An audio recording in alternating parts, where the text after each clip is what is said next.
সাথে জেগে ওঠে ভোলার স্বপ্ন আমাদের আশা, যিনি করেছেন উন্নয়ন, পথ দেখিয়েছেন সবাইকে।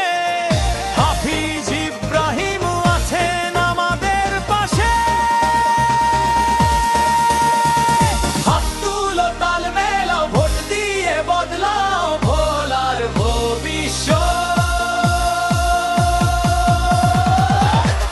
উন্নয়নের পথে যে যিনি কাজ করেছেন হাফিজ ইব্রাহিম, জনতার পাশে ধানের শীষে ভোট দাও, ভোলা দুই জাগুক, স্বপ্ন সাজুক, জনগণ তরুণ একসাথে।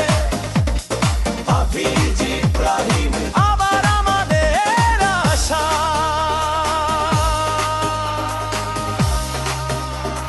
ভোলা দুই ধানের শীষে ভোট দাও, ভোলা দুই ধানের শীষে ভোট দাও, ভোলা দুই ধানের শীষে।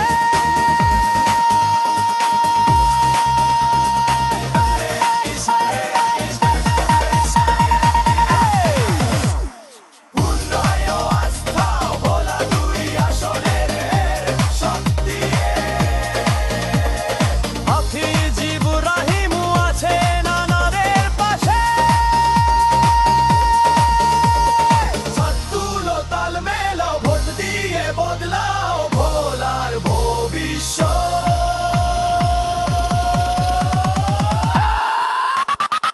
উন্নয়নের পথে যিনি কাজ করেছেন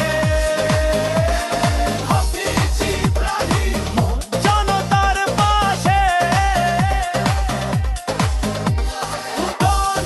জনগণ আসে ধানের শীষ দাও, হাফিজ ইব্রাহিম আবার আমাদের আশা। ধানের শীষে ভোট দাও, ভোলা দুই ধানের শীষে ভোট দাও, ভোলা দুই ধানের শীষে।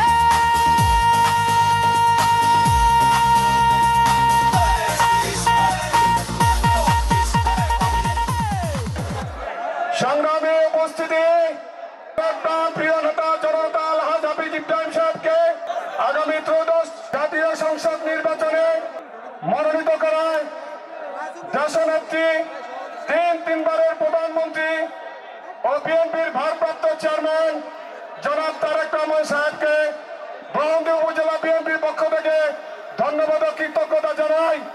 এবং আগামী নির্বাচনে আমাদের মনোনীত প্রার্থী গণমানুষের নেতা জনাব আলহাজ হাফিজ ইব্রাহিম সাহেবকে বিপুল ভোটে ধানের শীষে নির্বাচিত করবেন এই আশাবাদ ব্যক্ত করে সবাইকে ধন্যবাদ জানিয়ে বাংলাদেশ জিন্দাবাদ। সংসদ সদস্য আলহাজ হাফিজ ইব্রাহিম সংসদ উপস্থিত আছেন, মঞ্চে উপস্থিত আছেন জেলা বিএনপি নেতৃবৃন্দ, জেলা নেতৃবৃন্দ, উপজেলা নেতৃবৃন্দ, পৌর নেতৃবৃন্দ ও আমার বিভিন্ন ইউনিয়ন ওয়ার্ডের নেতৃবৃন্দ ও বড়দিনবাসী ও মহিলা দল ও সাংবাদিক ভাইয়েরা, আসসালামু আলাইকুম। বুরহানউদ্দিন উপজেলা এবং পৌর বিএনপির উদ্যোগে গণমানুষের প্রিয় নেতা, সাবেক সংসদ সদস্য, আগামী জাতীয় সংসদ সদস্য প্রার্থী, ধানের শীষের প্রার্থী জননেতা হাফিজ ইব্রাহিমের গণসংবর্ধনের আজকে এই গণসমুদ্র বুরহানউদ্দিনবাসীকে আসসালামু আলাইকুম। আজকে একটাই স্লোগান, ধানের শীষে রব উঠেছে, ধানের শীষের রব উঠেছে ভাইরা।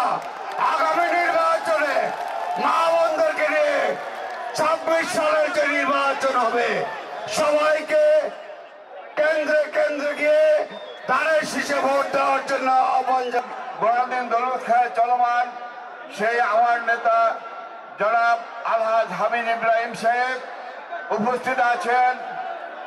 ভোলা জেলার সিনিয়র নেতৃবৃন্দ উপস্থিত আছেন। আমরা আশা করছি আগামী জাতীয় নির্বাচনে আমরা বিপুল ভোটের ব্যবধানে তাকে আমরা জয়যুক্ত করে সংসদে পাঠাবো, এই আশা পোষণ করে আমি আমার বক্তব্য এখানে এখানে শেষ করছি। আগামী দিনে আপনাদের ভোটের মাধ্যমে আমরা এই হাফিজ ইব্রাহিমকে সংসদ সদস্য বানাবো এবং তাকে আমরা মন্ত্রী হিসেবে পাবো, এই আশাবাদ ব্যক্ত করে আজ হাফিজ ইব্রাহিমের গণসম্বর্ধনার সম্মানিত সভাপতি, আজকের এই জনসভার সম্বর্ধনা সভার প্রধান অতিথি, এই নির্বাচন নিয়ে ষড়যন্ত্র করছে, নির্বাচন চরমারাই, নির্বাচন ষড়যন্ত্র বানচাল করতে বাংলাদেশের